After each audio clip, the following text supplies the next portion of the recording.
Qui aurait pu penser que derrière les colonnes de marbre du palais sur la côte de Rhode Island se cachait non seulement une histoire de richesse, mais aussi le cri d'une femme qui refusa d'être l'ombre d'un homme. Marble House, une demeure construite non pas au nom du luxe, mais au nom de la lutte. À la fin du 19e siècle, alors que les États-Unis connaissaient une explosion de richesse industrielle, c'est ici, parmi les dalles lisses de marbre de Carrare, que se déroulait l'une des transformations les plus inattendues de l'époque. La naissance du féminisme au sein de la haute société. Elle n'est pas née dans un palais, mais dans la poussiéreuse Mobile, dans le sud, où les plantations de coton apportaient la richesse à quelques-uns et la misère à la majorité. Alva Erskine Smith. Intelligente, fière, ambitieuse. Trop indépendante pour une jeune femme de province, trop ambitieuse pour une sudiste de son époque. Lorsqu'elle épousa William Kessam Vanderbilt, petit-fils du roi des chemins de fer Cornelius Vanderbilt lui-même, la société new-yorkaise y vit un mariage de raison. Mais personne ne savait que cette union deviendrait l'arène d'une guerre. Une guerre entre l'ancienne aristocratie et l'argent nouveau, entre une femme et le système, entre l'amour et le pouvoir.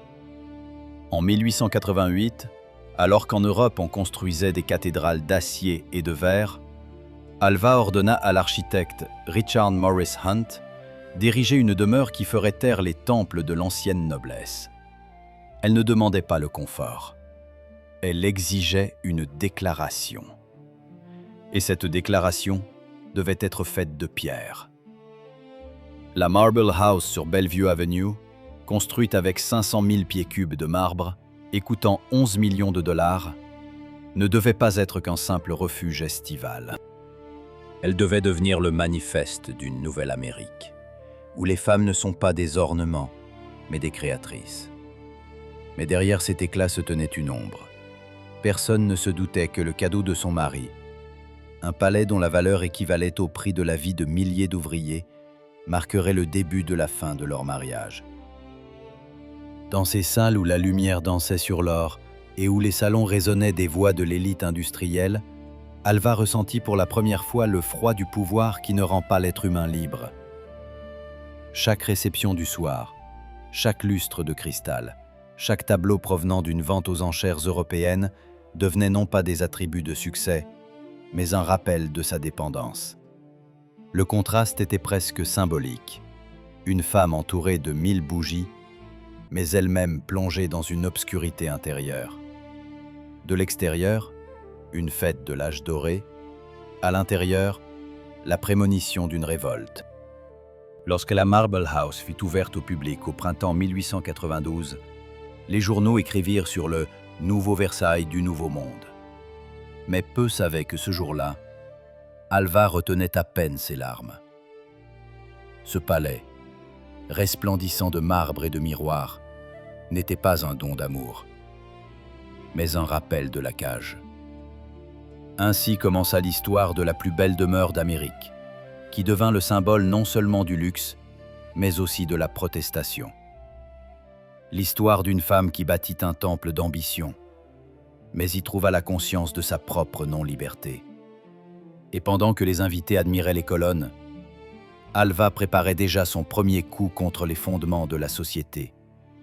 Un pas qui allait changer non seulement son destin, mais aussi la position des femmes en Amérique. Et dans ce paradoxe réside l'essence de Marble House. Il fut créé pour magnifier un homme, mais devint un monument à l'éveil féminin. Mais à quel prix? C'est ici même, entre ces murs, que commencera une histoire qui transformera un palais personnel en symbole du conflit moral de l'époque et obligera l'Amérique à se regarder dans le miroir de sa propre richesse. Pour comprendre Alva Vanderbilt, il faut revenir non pas à ses bals, mais à son enfance. Elle est née le 17 janvier 1853 à Mobile, Alabama, dans la famille du marchand Murray Smith. Son enfance s'est déroulée dans un monde où l'argent déterminait tout, mais accordait très peu de pouvoir aux femmes. La guerre civile a ruiné la fortune familiale, Et Alva grandit avec la conscience que sa seule chance n'était pas la parenté, mais l'intelligence. Quand elle déménagea à New York, la société y était régie par des règles contre lesquelles elle se rebellerait bientôt. Les vieilles familles, les Astor, les Schermerhorn, les Livingston, méprisaient les nouveaux riches Vanderbilt, les considérant comme opulents mais grossiers parvenus. Alva voyait ce que les autres femmes de l'époque ne voyaient pas. Elle comprenait que la richesse sans reconnaissance n'était rien. Pour elle, le statut social n'était pas un caprice, mais une stratégie de survie. Sa philosophie se formait à partir de contradictions. Fierté sudiste et calcul nordiste. Esthétique de Versailles et froide mécanique des affaires. Elle ne rêvait pas de bijoux. Elle rêvait du pouvoir des symboles. C'est là le premier pas de sa stratégie. Utiliser l'architecture comme un langage. Quand Alva épousa William Kissam Vanderbilt en 1875, elle obtint non seulement un mari, mais aussi une plateforme. William était le petit-fils de Cornelius Vanderbilt, l'un des hommes les plus riches du monde, ayant amassé sa fortune grâce aux chemins de fer et aux bateaux à vapeur.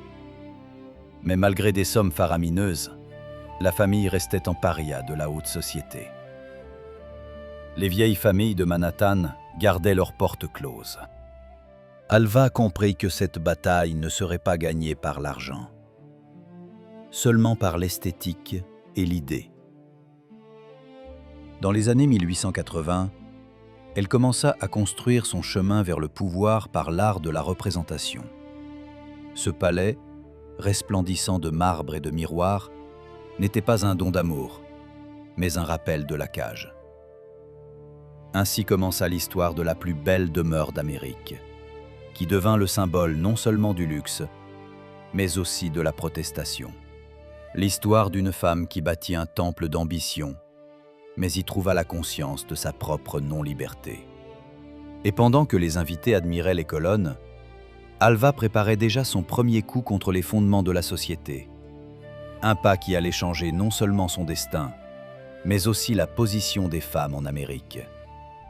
Et dans ce paradoxe réside l'essence de Marble House.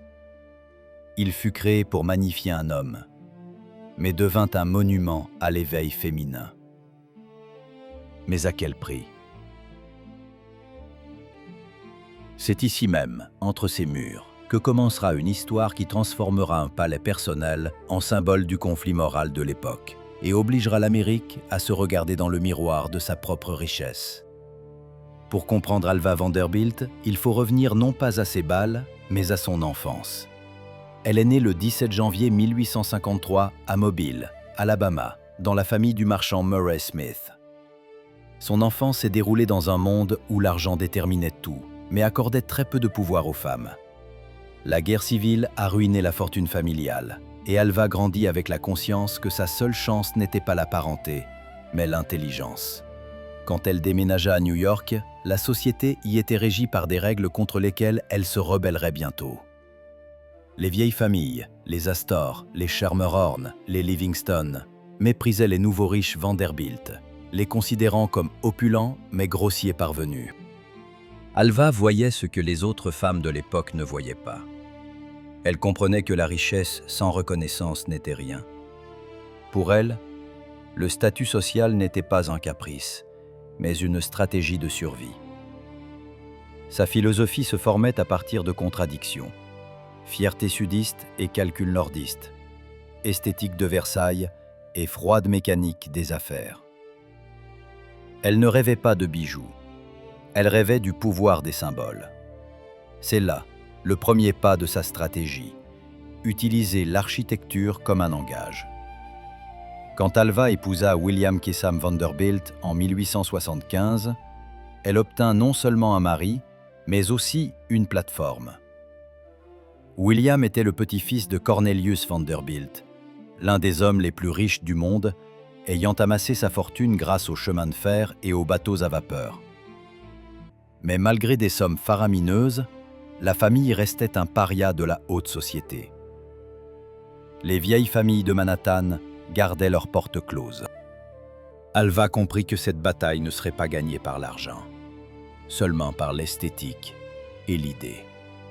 Dans les années 1880, elle commença à construire son chemin vers le pouvoir par l'art de la représentation. Son bal, pour les débuts de sa fille Consuelo, en 1883, dans la demeure des Vanderbilt sur la 5e avenue, devint un événement dont toute l'Amérique parla. 500 invitations, des orchestres en direct, des costumes de l'époque de Louis XV. Ce fut son premier manifeste social. Si l'ancienne société ne l'acceptait pas, elle en créerait une nouvelle. Mais derrière la magnificence se cachait une philosophie. L'architecture comme arme, la mode comme diplomatie, l'art comme langage du pouvoir. Son union avec William était une alliance d'ambition rationnelle. Lui, l'héritier d'un empire, elle, la stratège de l'image. Cependant, derrière cette stratégie, une tension interne montait progressivement. Il cherchait les plaisirs, elle, la reconnaissance. Il construisait des yachts, elle, une idée. Dans leur maison, l'argent coulait à flot, mais les conversations se transformaient de plus en plus souvent en froid calcul. Durant ces années, en Amérique, se formait le concept de nouvelle richesse. Des milliardaires sans tradition, avec d'immenses fortunes et un manque de poids historique. Alva fit un pas qui allait définir sa place dans l'histoire. Elle décida de transformer la demeure en instrument de vengeance sociale. La demeure ne devait pas seulement briller, mais forcer l'ancienne noblesse à s'incliner. C'est de cette vision du monde que naquit Marble House, non pas une simple résidence, mais un manifeste. Sa philosophie était que la beauté peut être une force si elle exprime le pouvoir de la raison, et pas seulement le luxe. Elle voulait créer un espace où chaque salle affirmerait son droit d'être entendue. Son marbre devait résonner plus fort que les noms de ses ennemis. Alva n'était pas qu'une maîtresse de maison. Elle était l'architecte de son destin. Quand elle regardait les plans de Richard Morris Hunt, elle ne voyait pas un plan de pièces, mais une carte de conquête de la société. Pour elle, la maison était le miroir de son âme, sculpté dans la pierre. Mais c'est dans ce miroir qu'elle créerait de ses propres mains, qu'elle verrait un jour sa solitude. À la fin des années 1880, Alva avait déjà cessé d'être simplement l'épouse d'un millionnaire. Elle était devenue un phénomène. Une femme qui avait compris qu'une maison pouvait devenir une arme. Sa philosophie était simple et cruelle. Si le monde ne te reconnaît pas, construis un monde qu'il ne pourra ignorer. Au tournant des années 1880, Alva Vanderbilt réalisa, pour ancrer son nom dans l'histoire, une seule demeure à New York ne suffisait pas.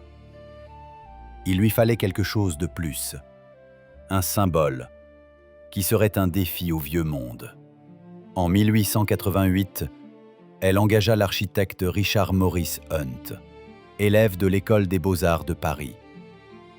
Hunt fut le premier Américain à se voir accorder un tel honneur et comprenait le langage de la grandeur aussi profondément qu'elle. Leur rencontre devint la fusion de deux mondes, les ambitions d'une femme et le génie d'un maître, le tempérament sudiste et la discipline française. Il proposa un projet audacieux, une demeure entièrement en marbre, inspirée par l'architecture de Versailles et le triomphe de Louis XIV. Alva comprit instantanément la symbolique. Cette même cour où une femme pouvait régner si elle possédait l'intelligence. Elle commanda le palais non pas pour s'y abriter, mais pour déclarer, désormais, l'Amérique a son propre Versailles. Ainsi, Marble House devint une idée incarnée dans la pierre. Durant cette période, son mariage avec William battait de l'aile. Il passait de plus en plus de temps sur ses yachts et aux courses hippiques, tandis qu'elle en passait de plus en plus sur le chantier de construction. Le contraste était frappant. Un homme avec des millions, mais sans but. et une femme sans droit politique, mais avec une vision de l'avenir. Elle transformait chaque pièce en argument. Il payait les factures, mais le pouvoir sur le sens lui appartenait. En janvier 1889, elle déclara à un journaliste que la maison était un cadeau de son mari. Mais tous comprenaient. En réalité, c'était son propre manifeste. La construction dura 4 ans. Du marbre de Carrare était acheminé d'Italie, des meubles de l'époque rococo de France, des miroirs de Belgique, des tissus d'Angleterre. Chaque détail témoignait d'un dialogue des cultures. Le vieux monde offrait son éclat au nouveau. Des centaines d'artisans, d'ingénieurs et de sculpteurs travaillèrent. Le fracas des marteaux et le grincement des scies se mêlaient au vent de l'Atlantique. Newport se transformait en scène. Une poème architecturale sur le pouvoir de la beauté y était créée. Lorsque Marble House fut achevé en 1892, ses portes s'ouvrirent à ceux qui, encore récemment, refusaient au Vanderbilt une poignée de main. Les journaux écrivirent sur la révolution de marbre. Les vieilles familles, qui méprisaient discrètement les nouveaux riches, vinrent contempler la merveille. Alva se tenait au pied de l'escalier, vêtue de blanc, telle une reine de marbre. Ce jour-là, une fusion de 2 mondes eut lieu. La richesse du siècle industriel épousa la culture de l'aristocratie européenne. Et pourtant, ce mariage ne fut pas seulement social, mais aussi une rupture intérieure. Marble House devint le miroir de ce qu'Alva avait cherché toute sa vie, la reconnaissance, le pouvoir, le sens. Mais plus sa demeure s'élevait, plus la fissure dans la famille s'approfondissait. Elle avait gagné la bataille contre la société, mais perdait la guerre de l'amour. Dans ses murs résonnait non seulement le rire des invités, mais aussi le silence tendu de 2 personnes qui ne s'entendaient plus. Marble House devint sa victoire et sa condamnation. Ici, Alva obtint enfin l'adoration, mais perdit l'intimité. Elle créa un chef-d'œuvre pour prouver au monde qu'une femme était capable de grandeur, et le monde s'inclina.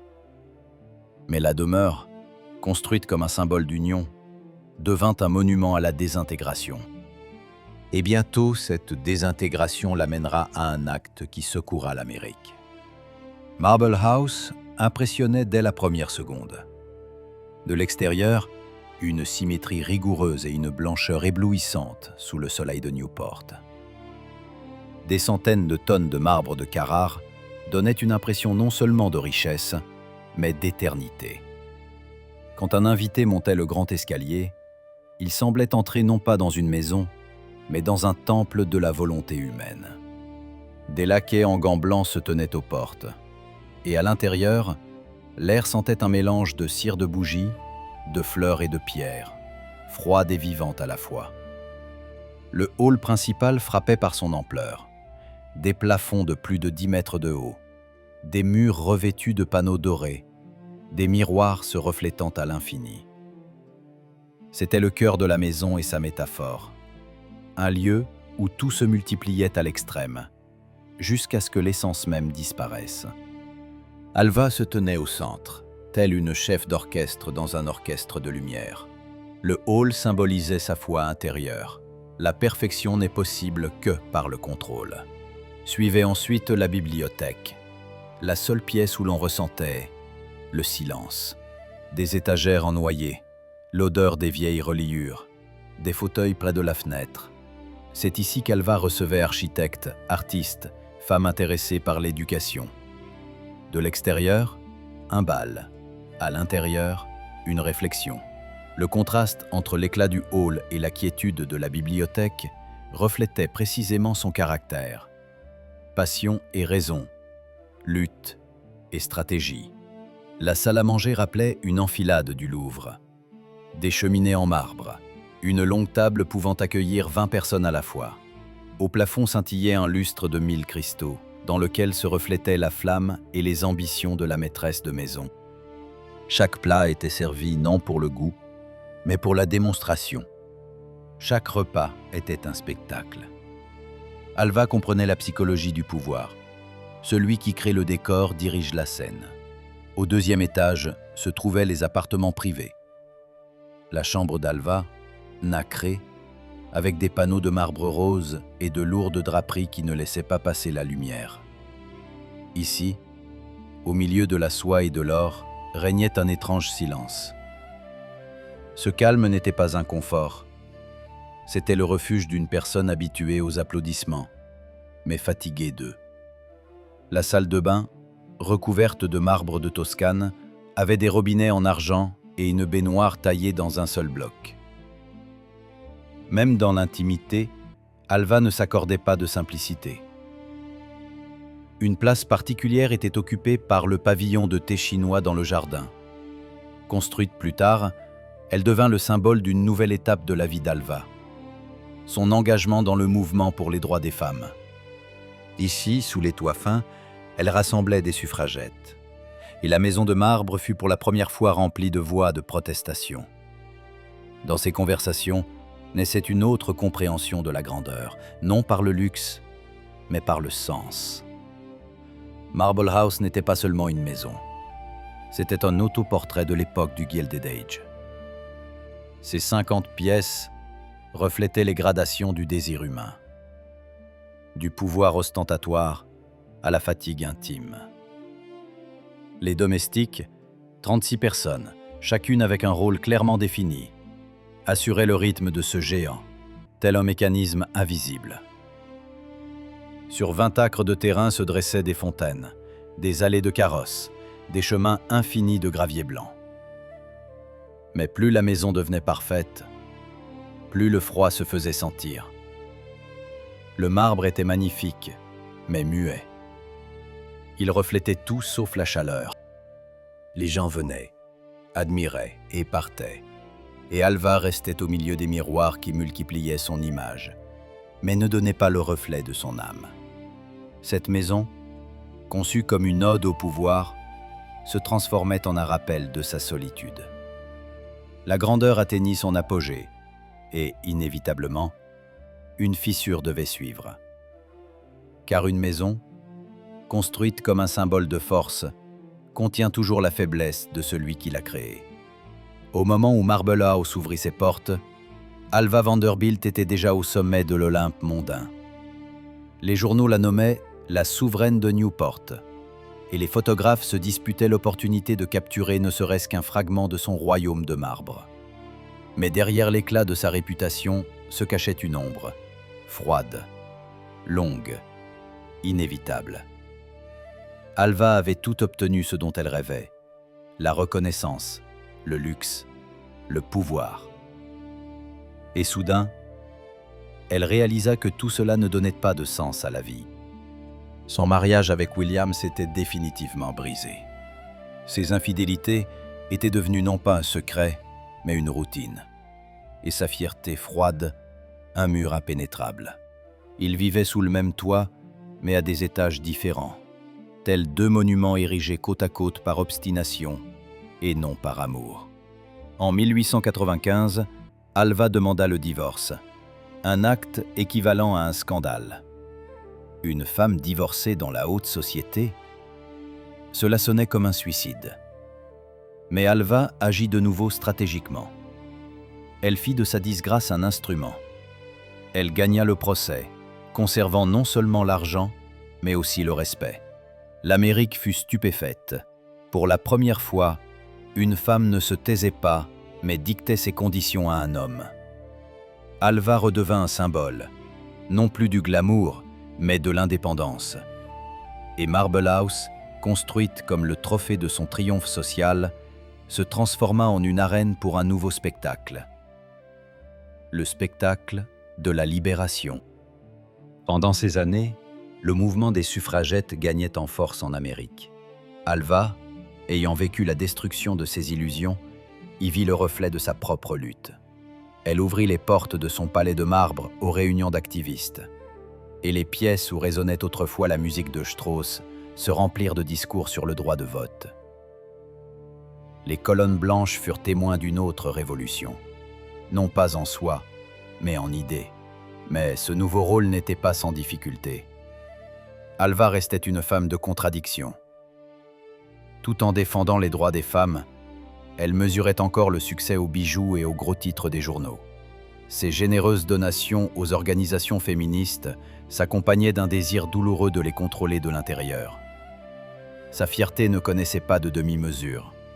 Si elle croyait, elle exigeait la loyauté de tous. C'est là la tragédie du pouvoir. Même au nom de la liberté, Alva cherchait la soumission. En 1905, elle maria sa fille Consuelo au duc de Marlborough, un arrangement qui devint l'apothéose du pragmatisme social. Consuelo pleura, mais se rendit à l'autel. Alva sacrifia le bonheur de sa fille pour un titre, pour la dernière preuve que les Vanderbilt n'étaient pas seulement égaux à l'aristocratie, mais supérieurs à elle. Le début de Consuelo à Londres fut le triomphe de la mère, mais aussi sa défaite morale. Dans les yeux d'Alva brillaient des diamants, et dans son cœur résonnait le vide. Des années plus tard, réalisant le prix de cet arrangement, Alva se repentira sincèrement. Elle dira « Je pensais avoir donné un monde à ma fille, mais je ne lui ai donné que des chaînes. » Après cette confession, elle abandonnera définitivement le rôle d'impératrice mondaine et se tournera vers la cause qui était désormais sa foi, la lutte pour les droits des femmes. Marble House, où se décidaient autrefois les destins des bals et des titres, se transforma en un symbole de la dignité féminine.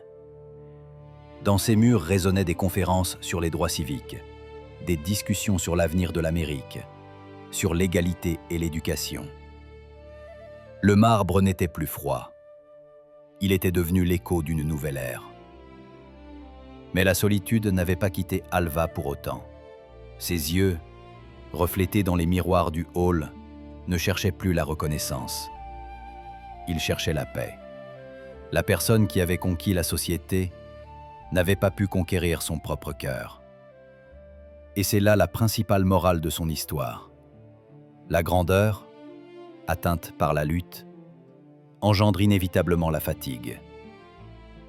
Alva Vanderbilt mourut en 1933, laissant derrière elle non seulement Marble House, mais aussi l'image d'une femme qui avait construit son trône sur les ruines des préjugés.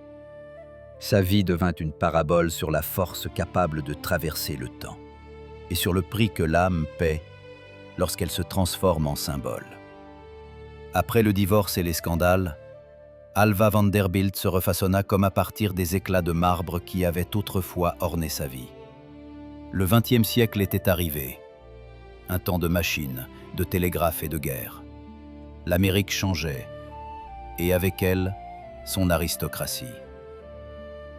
Les vieux hôtels particuliers se vidaient, les bals s'éteignaient. Mais Marble House restait debout, comme un symbole d'une époque trop fière pour mourir. En 1914, la Première Guerre mondiale éclata. Consuelo, la fille d'Alva, maintenant duchesse de Marlborough, ouvrit un hôpital en France, s'occupant des soldats blessés. Alva était fière d'elle, mais cette fierté avait un goût de repentance. Cette jeune fille, dont elle n'avait autrefois pas entendu les larmes, montrait maintenant la force qui manquait à sa mère. Le monde s'effondrait, et avec lui, l'illusion du pouvoir éternel. Marble House, à cette époque, restait vide la majeure partie de l'année.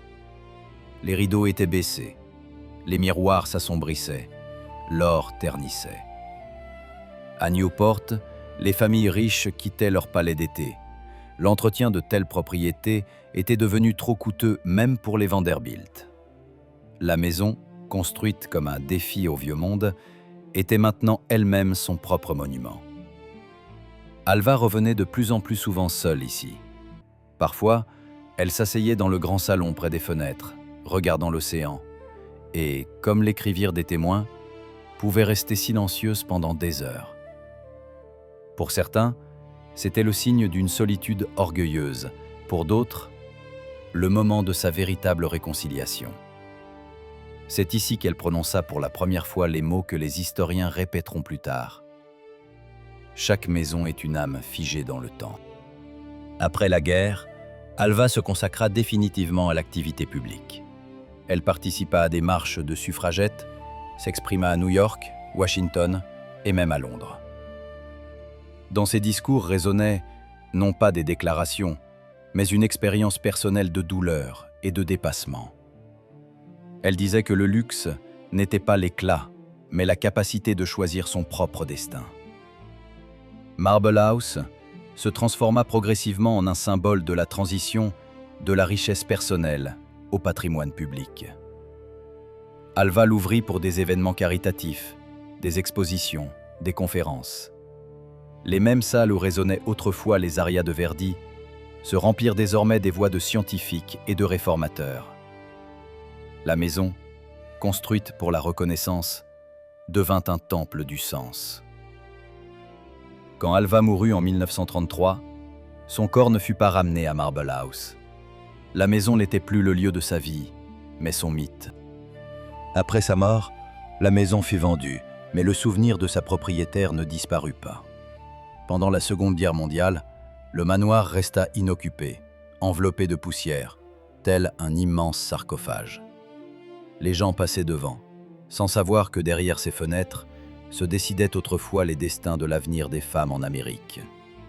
Et pourtant, même abandonnée, Marble House ne devint pas morte. Dans ses murs de marbre continuait de résonner l'histoire d'une femme qui transforma sa propre douleur en une idée, et son nom en un héritage. Au XXe siècle, ce bâtiment deviendra un musée. Et pour ceux qui montent aujourd'hui ces marches, chaque salle ne murmure pas la richesse, mais le prix de la liberté. Aujourd'hui, Marble House se dresse sur la côte atlantique, immobile, froide, majestueuse. Quand on entre, le marbre semble vivant. Il garde le souffle de sa créatrice. Alva Vanderbilt est partie depuis longtemps, mais la maison est restée sa voix.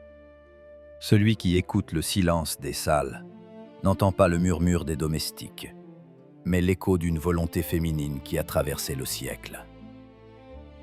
Après sa mort, le manoir changea plusieurs fois de propriétaire. En 1947, Harold Vanderbilt le céda à la Société pour la préservation du patrimoine architectural de Newport. C'est ainsi que Marble House devint pour la première fois publique. La maison, construite pour le pouvoir, devint une maison de la mémoire. Alva, dont le nom était autrefois associé à l'orgueil, se transforma en un symbole de transformation et de force. Aujourd'hui, on y vient non pas pour l'éclat, mais pour la compréhension. Les guides racontent: cette maison n'est pas seulement de l'architecture, c'est une déclaration sur le droit d'une femme de choisir son propre chemin. Les colonnes blanches, les miroirs et les escaliers n'apparaissent plus comme un luxe, mais comme une autobiographie de pierre.